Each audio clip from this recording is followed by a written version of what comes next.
University, of course, on the web at openuniversityleft.org. Tonight, we tackle the topic of Europe. Europe Turns Left is the title, The Crisis of Social Democracy and the Rise of the Anti-Capitalist Left. Now, the recent European elections have seen voters abandon the once dominant social democratic parties and reject its embrace of neoliberal policies. Now, though some far-right parties have benefited from this fall-off from social democracy, more significant for us is the rise of the anti-capitalist electoral movements throughout Western Europe. What are the origins and what are the class character of these movements, and how do labor movements and social justice movements relate to these new parties? Fascinating questions. Our presenter tonight is Dr. William A. Pelz. He's a tenured professor of history at the Elgin Community College. His specialty is European history and European politics. His new book, out in spring of 2010, is a biography of Karl Marx from a Pearson imprint, I believe. His most recent book, just out from Peter Lang Publishers, is Against Capitalism, the European Left on the March. It's a wonderful introduction and history of the founding of social democracy and the social movements, social democracy and the socialist movements in Europe from the mid-19th century through the First World War, and I recommend it highly. Among his other books, he's also editor of the Eugene V. Debs Reader, Socialism and Class Struggle, a collection of writings of the great American socialist and labor leader. These are both available for purchase after tonight's event.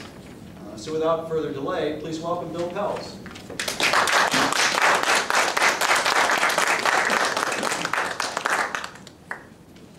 Yeah, OUL always strives to have interesting and informative speakers.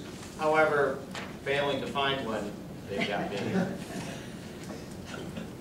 So what I'm going to do is I'm going to start out trying to give you sort of a snapshot of where European politics, particularly West European politics, I thought it'd be too much to bring in the question of what's going on in Albania and Bulgaria and so on, particularly how West European politics is faring. And the snapshot I'm going to use in terms of like where things stand will be the recent European parliamentary elections. So that's sort of the take I'm going to start with. And what I'm going to try to do is run through, give you some facts, give you some of my ideas, some of my hypotheses, and then we'll open it up for a general discussion and debate. Pardon me, I seem to have a little frog in my throat or something, all due respect to Nicolas Sarkozy. In any event, to start off, I'd like to go to that great sort of observer of human frailty and duplicity, Sherlock Holmes. Sherlock Holmes once observed that the most important thing in a case he'd undertaken was a dog that did not bark. Now, in this case, what we're discussing is the dog that did not bark is the left. That is to say, here we are in a great economic recession, I would call it a depression, and yet there has not been a fundamental, huge breakthrough on the part of the left. I want to give you an idea of some of the sort of depressing aspects of this, and then later on, hopefully there'll be more time for optimism. Let's take Sweden, for instance. In Sweden, the left party, which is a solid far-left party, often in government in coalition with the Social Democratic Party in the past, got 5.6% of the vote. That put them behind the Pirate Party, which got 7.1%. For people not familiar with the Pirate Party, they stand on the sophisticated and complex platform that they believe you shouldn't have copyrights on things like music or DVDs. Sort of a single issue movement, you might say. So now the European Parliament has a representative of the pirates representing them. Now, I'm not trying here to critique the Pirate Party. That's not my job. Maybe another time we could have a discussion of the Pirate Party movement in Western Europe. But what I am critiquing is the fact that a long-established left-wing party with an apparatus, a following, a long tradition of connecting with social movements, such as instituting gender equality for candidates for office to ensure that they have equal numbers of male and female members elected, et cetera, got fewer votes than a group of people who don't want to have to pay for their CDs. So, I think that's indicative. Now, when you come to Great Britain, where you have the once mighty British Labour Party, they managed to win 15.3% of the vote. This is less than a right-wing, sort of mild Sarah Palin type party called the UK Independence Party, which got over 16% of the vote. Now, the reason why I'm giving all these numbers first on is I figured that way the faint-hearted will fall asleep and be unable to ask difficult questions in the end.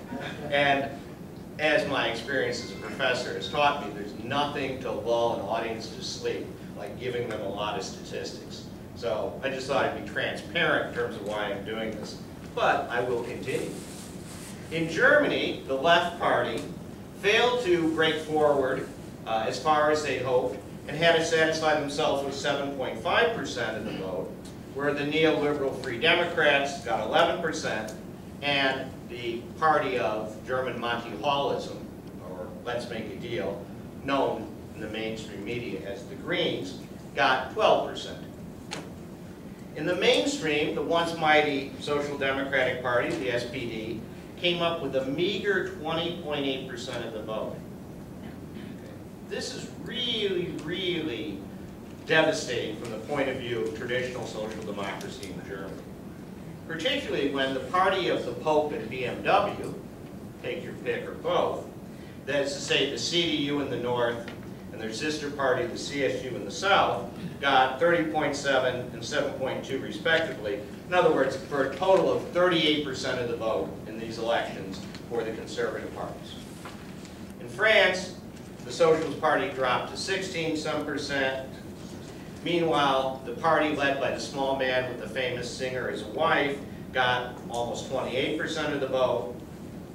Interesting, however, the Left Front, which is the French Communist Party, allied with the Parti de Gauche, a split away to the left from the Socialist Party, plus a number of other smaller formations, managed to actually increase its vote and stop what seemed to be an inevitable march to extinction by getting something like 6.5% and getting 4 members in the European Parliament. But the problem is a group further to the left, known as the Anti-Capitalist Party, which is people familiar with obscure French politics, is a group called the Revolutionary Communist League, cross-dressing themselves as a mass movement. While they previously had gotten over 5% in elections, here they didn't even make 5%, they got like 4.9% and no seats. Another interesting point, though, is the classic party for many, many years of the European far right, that is to say the French National Front, did not make a breakthrough in these elections whatsoever. They got a mere 6.3% of the vote, which is less than the communist-led coalition. There was a time when the National Front candidate for president was able to come in second in the presidential elections. So the National Front is certainly not much of a problem. In Holland, the Labour Party was only able to come up with a little over 12% of the vote, whereas the Christian Democrats got 20%. The Socialist Party of the Netherlands was stuck with 7% of the vote, while the Greens got almost 9%. So, having sort of lulled everybody to sleep with these statistics, let me go on and talk a little bit about what I think they might mean or what they might indicate. First of all, I think the increase in the far right vote that we so often see referred to in the press is not really a growth in pro-fascist sentiment. What I think it really is an expression of protest against the establishment. And parts of the left, most particularly as I return to this point, the Social Democrats, are seen as part of the establishment. Also keep in mind that the